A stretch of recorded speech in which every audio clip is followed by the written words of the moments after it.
Udah ya? Baik, Bismillahirrahmanirrahim. Assalamualaikum warahmatullahi wabarakatuh. Waalaikumsalam warahmatullahi wabarakatuh. Alhamdulillahirabbil alamin wa bihi nasta'in ala umuri dunya waddin wassalatu wassalamu ala asrofil anbiya'i wal mursalin wa ala alihi wa ashabihi ajma'in amma ba'du. Pertama-tama adalah kita panjatkan puji syukur kita atas ilahi Rabbi yang telah memberikan kita kenikmatan dan nikmat iman dan nikmat Islam, di mana kita masih bisa diberikan nikmat sehat pada malam hari ini untuk melakukan tugas mata kuliah hadis tarbawi, kegiatan PKM, di mana judul kita pada malam hari ini yaitu hadis riwayat Al-Bukhari tentang lockdown wilayah saat terjadi wabah penyakit. Kami anggota kelompok 5 berjumlah 6 orang. Yang pertama adalah Najmi Maulida, yang kedua adalah Putri Alfianita, yang ketiga adalah Putri Dwi Oktaviani, yang keempat ada Rizka Puji Lestari, yang keenam, yang kelima ada Rizky Trianis, yang keenam ada Robiah Umi Hakim. Baik, untuk tidak berlama-lama, materi yang pertama yaitu akan dijelaskan oleh sahabat Rizka. Waktu dan tempat saya persilakan. Baik, terima kasih kepada moderator yang telah mempersilahkan waktunya. Langsung saja teman-teman, materi yang pertama yaitu teks hadis dan terjemah. Saya akan membacakan teksnya ya. Mohon disimak. A'udzubillahi minasyaitonirrajim. Bismillahirrahmanirrahim. Dasallallahu Yusufa akhbarna Malikun an ibni Shihabin an Abdullah ibni Amirin anna Umar kharaja ila Syami falamma kana bisargo balaghahu annal waba'a qad waqa'a bi Syami fa akhbarahu Abdurrahman ibn Aufin anna Rasulullah sallallahu alaihi wasallam annahu qala idza sami'tum bihi bi ardin fala taqdamu alaihi wa idza waqa'a bi ardin wa antum biha fala takhruju firaran minhu. Rawahul Bukhari, yang artinya menceritakan kepada Abdullah bin Yusuf, menceritakan kepada kami Malik dari Ibnu Syihab dari Abdullah bin Amir, sesungguhnya Umar pergi ke Syam, maka ketika sampai daerah Syarq disampaikan kepadanya bahwa wabah telah melanda negeri Syam. Maka Abdurrahman bin Auf memberitahu Umar bahwasannya Rasulullah Shallallahu Alaihi Wasallam bersabda, jika kamu mendengar wabah di suatu wilayah, janganlah kalian mendatanginya. Dan jika terjadi wabah di tempat kamu berada, maka janganlah meninggalkan tempat. Hadis riwayat Bukhari nomor 5730. Sekian yang dapat saya sampaikan. Saya kembalikan kepada moderator. Terima kasih kepada sahabat Rizka Puji Lestari. Untuk materi selanjutnya yaitu tentang syarah hadis yang akan disampaikan oleh Putri Alfianita dan Putri Dwi Oktaviani. Waktu dan tempat saya persilakan. Baik, terima kasih kepada moderator. Selanjutnya ada materi tentang syarah hadis. Menurut Ibnu Hajar al-Asqalani, hadis ini menjelaskan bahwa seseorang yang hendak memasuki suatu wilayah, lalu dia mengetahui wilayah tersebut terpapar wabah, agar ia kembali pulang. Hal itu bukanlah keyakinan terhadap adanya pertanda keburukan, melainkan sebuah bentuk pencegahan. Kelompok lain meyakini bahwa larangan mendatangi wilayah terpapar wabah dalam hadis bersifat makruh, bukan haram, maka dibolehkan datang ke wilayah terpapar wabah bagi orang yang kuat tawakal dan keyakinannya. Lalu dalam hadis juga terdapat larangan seseorang yang berbeda di wilayah terpapar wabah untuk keluar dari wilayah tersebut. Namun ulama berselisih pendapat mengenai maksud larangan tersebut. Sebagian dari mereka memperbolehkan keluar dari wilayah terpapar wabah. Sebagian yang lain memakruhkan tidak mengharamkan. Namun pendapat ini ditentang oleh kelompok ulama lain yang mengharamkan keluar dari wilayah terpapar wabah. Karena larangan dalam hadis sudah sangat jelas, inilah pendapat yang ditarik Imam Asy-Syafi'i dan lainnya. Pendapat ini dikuatkan dengan hadis riwayat Ahmad dan Ibnu Khuzaimah dari Aisyah. Aku berkata, wahai Rasulullah, apa itu ta'un? Beliau bersabda, kelenjar seperti kelenjar unta, barang siapa yang berdiam diri di dalamnya ibarat orang yang syahid. Dan barang siapa yang lari darinya ibarat lari dari medan perang. Baik, selanjutnya materi tentang syarah hadis saya kembalikan kepada moderator dan dilanjutkan oleh Putri Dwi.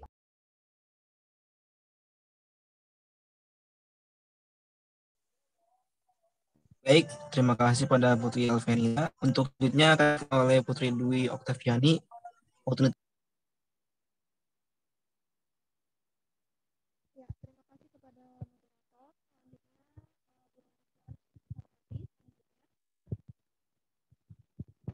Para ulama menyebutkan beberapa hikmah dari larangan keluar wilayah terpapar wabah. Di antaranya, jika orang-orang berturut-turut pergi keluar meninggalkan wilayah itu, maka orang yang tidak bisa keluar karena sakit atau sebab lain akan terlantar karena tidak ada orang yang mengurus hajat mereka. Andaikan diwajibkan keluar dari wilayah terpapar, maka yang akan keluar hanyalah orang-orang yang kuat dan mampu. Hal itu tentu akan menghancurkan hati orang-orang yang lemah. Hikmah lainnya yaitu menghindari pengandaian yang dilarang, seperti orang yang keluar akan berkata, andaikan saya tinggal, maka tentu saya akan terpapar. Dan orang yang tinggal akan berkata, andaikan saya keluar, tentu saya akan selamat. Sekian, saya kembalikan lagi kepada moderator. tempat saya persilahkan. Ya, terima kasih kepada sahabat Ibu Putri Dwi Oktaviani.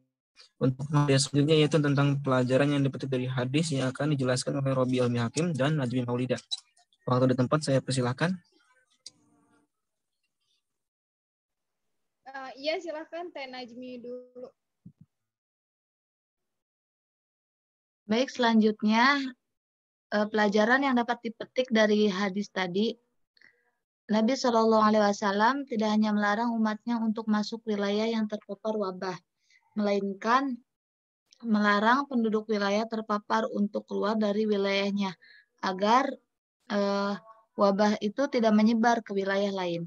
Hal ini tuh membuktikan mukjizat Nabi Muhammad SAW dalam bidang ilmu medis. Upaya ini juga sangat relevan dengan istilah lockdown atau karantina wilayah yang ditetapkan beberapa negara di dunia ini saat ini sebagai upaya menekan angka penularan pandemi COVID-19. Sebagian ulama membolehkan keluar dari wilayah terpapar wabah dengan niat bukan untuk lari dari takdir Allah dan tidak meyakini bahwa larinya itu menyelamatkannya dari kematian. Adapun keluarnya itu untuk kebutuhan mendesak seperti berobat, maka diperbolehkan. Sekian dari saya. Lanjut, Terbiah.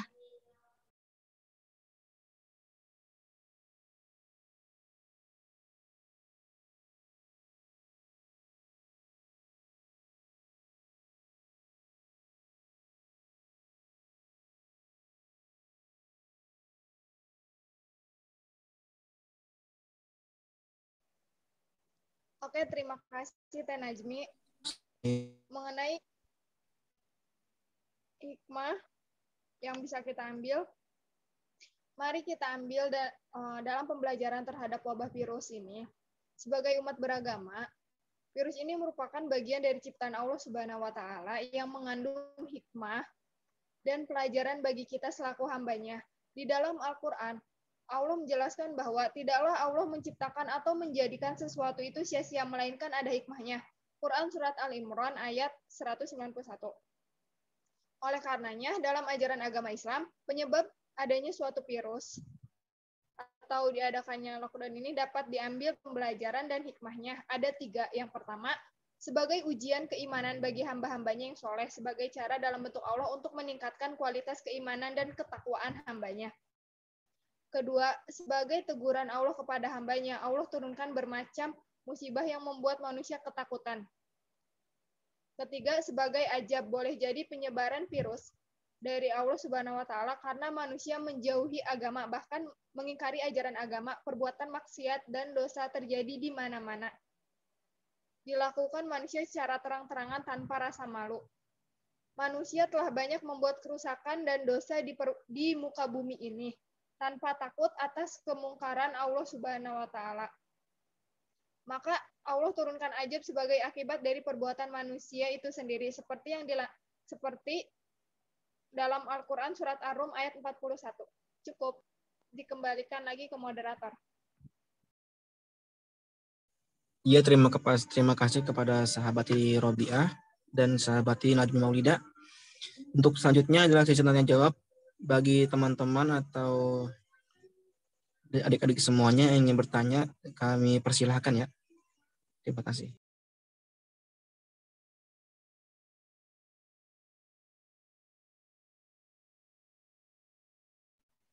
Yang mau bertanya boleh raise hand atau di ini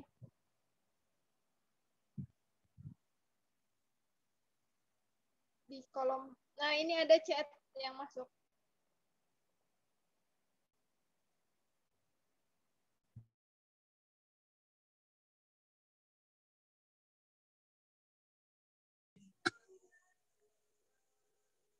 Ya, ada pertanyaan dari Siti Pratama.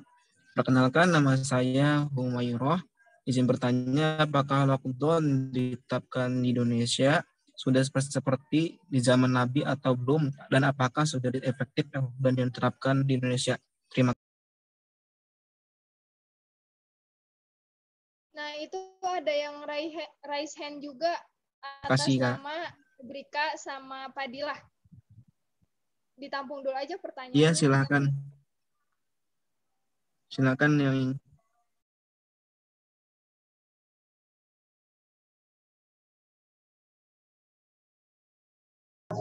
Assalamualaikum, apakah terdengar suaranya? Waalaikumsalam, ya. Perkenalkan, nama saya Febrika Andriawan dari PAI 4D. Izin bertanya terkait materi yang tadi sudah disampaikan. Di sana kan ada yang namanya lockdown dikarenakan ada wabah, gitu kan. Pertanyaannya, jenis wabah apakah yang memang mengharuskan untuk lockdown? Ataupun arti lainnya itu spesifikasi wabah tersebut ini tuh bisa dikatakan wilayah tersebut untuk lockdown itu harus seperti apa si wabah ini tuh, bentuknya kah atau apanya tuh harus seperti apa? Karena kan yang namanya wabah itu dari zaman ke zaman itu kan ada peningkatan ya, berbeda-beda. Kalau misalkan tadi di sabda Rasulullah itu kan kelenjar apa itu tadi yang di sana kan, contohnya salah satunya seperti itu. Nah, pertanyaannya itu spesifikasi wabah yang seperti apa yang memang kita tuh harus lockdown di wilayah tersebut, tidak boleh keluar dari wilayah tersebut. Nah, seperti itu. Terima kasih atas waktunya.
Oke, terima kasih kepada para yang sudah bertanya.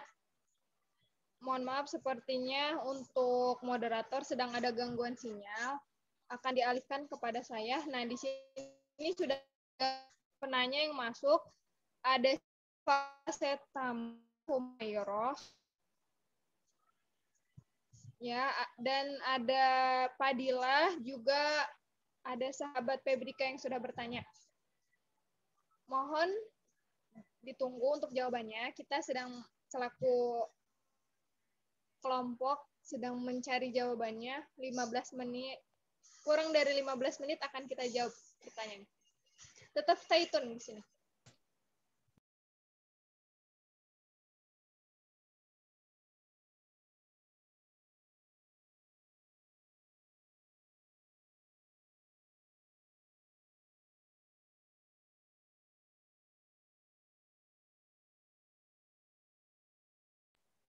Tadi membahas pertanyaan dari Febrika Andriawan itu ada spesifikasi diadakannya lockdown ya dari Rasulullah. Nah,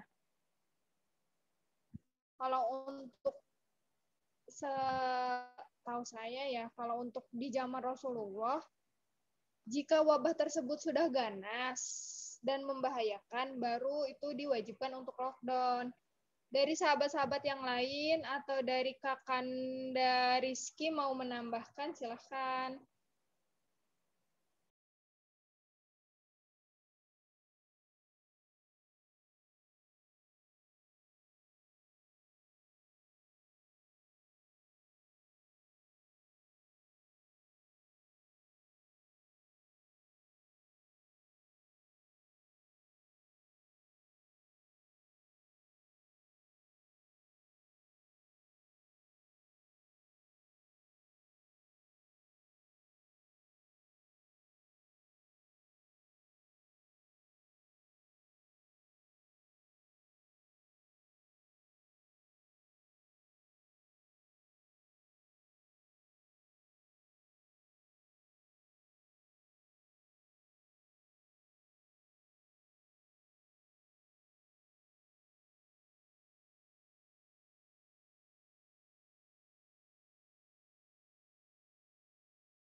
Assalamualaikum.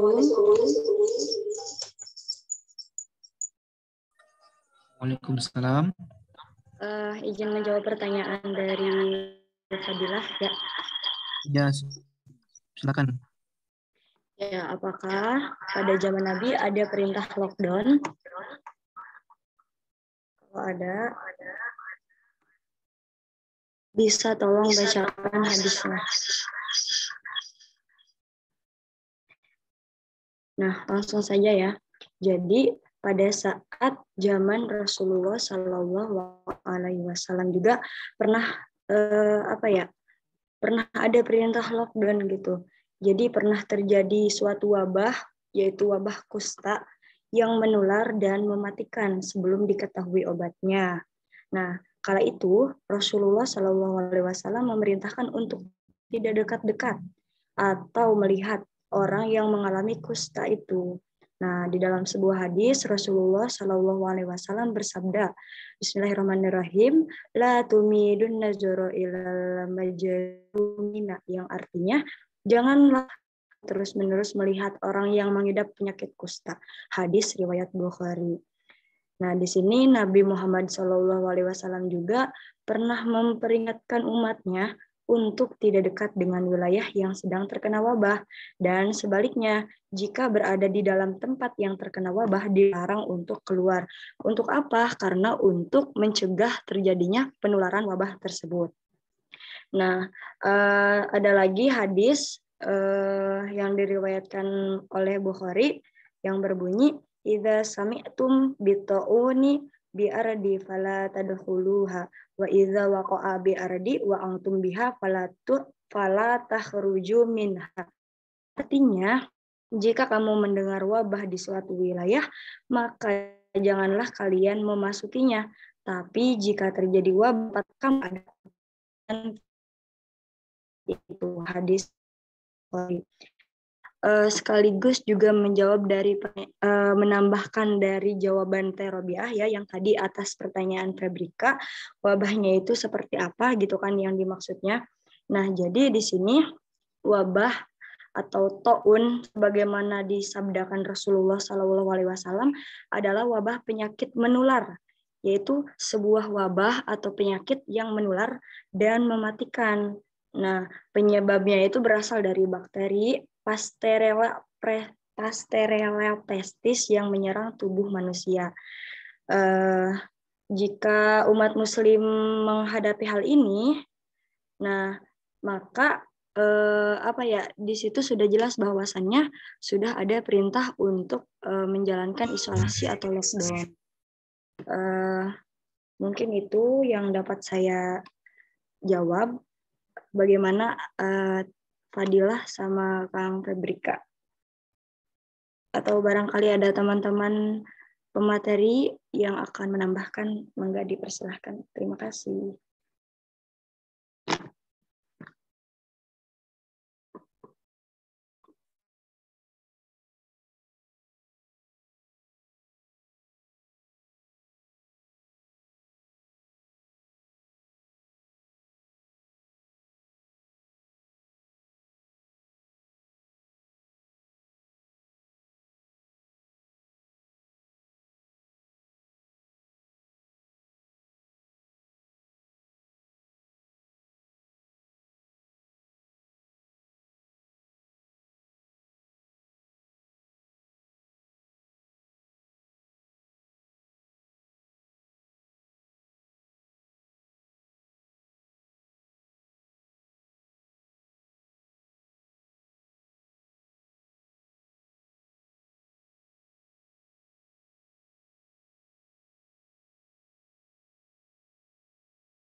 Assalamualaikum, saya Rizka Pujalestari, izin menjawab juga pertanyaan dari Humairah. Apakah lockdown diterapkan di Indonesia sudah seperti di zaman Nabi atau belum? Dan apakah sudah efektif lockdown yang diterapkan di Indonesia? Terima kasih. Nah, izin menjawab bahwasannya lockdown yang diterapkan di Indonesia itu bisa dibilang sudah efektif ya Kak. Karena apa? Karena di sini pemerintah memang sudah sangat ketat gitu untuk menegaskan kebijakan bahwasannya ketika kita sudah berada di zona merah, kita itu nggak boleh keluar kota. Itu salah satu kebijakannya kan. Nah, seperti yang tadi juga dijelaskan di dalam hadis bahwasannya ketika ada suatu wilayah yang terkena wabah, kita tidak boleh mendatanginya. Ataupun ketika kita sudah berada di tempat yang sudah ada wabahnya itu, kita tidak boleh kemana-mana. Nah, begitupun di Indonesia, pemerintah Indonesia sendiri juga sudah sangat mengeluarkan kebijakan yang bisa dibilang efektif ya Kak. Di situ kan sudah ada dikeluarkan bantuan-bantuan juga untuk bisa memenuhi kebutuhan hidupnya gitu. Sekian dari saya kembalikan kepada moderator.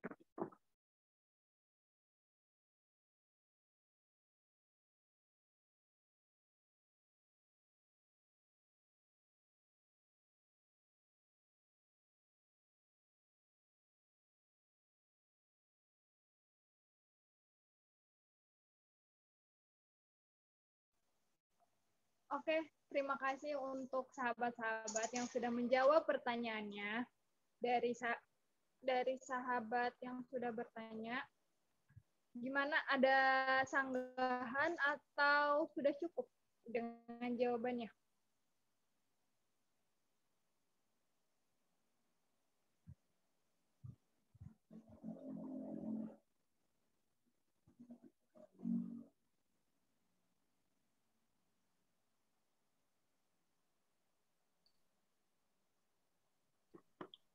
Kalau teman-teman udah nggak ada yang mau bertanya lagi ataupun nggak ada sanggahan lagi, mungkin moderator bisa langsung ditutup aja kali ya, karena mengingat waktu udah malam gitu.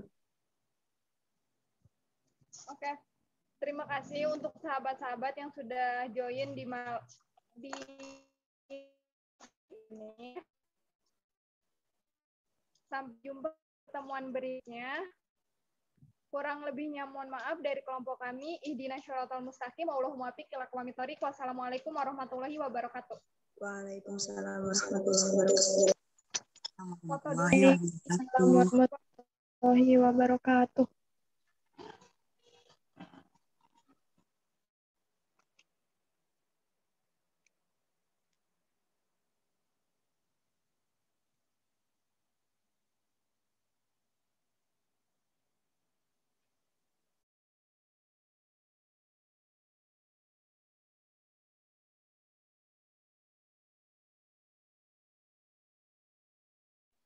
Udah boleh keluar kan ya? Nggak foto dulu? Iya, udah boleh. Yang penting kita udah di record aja.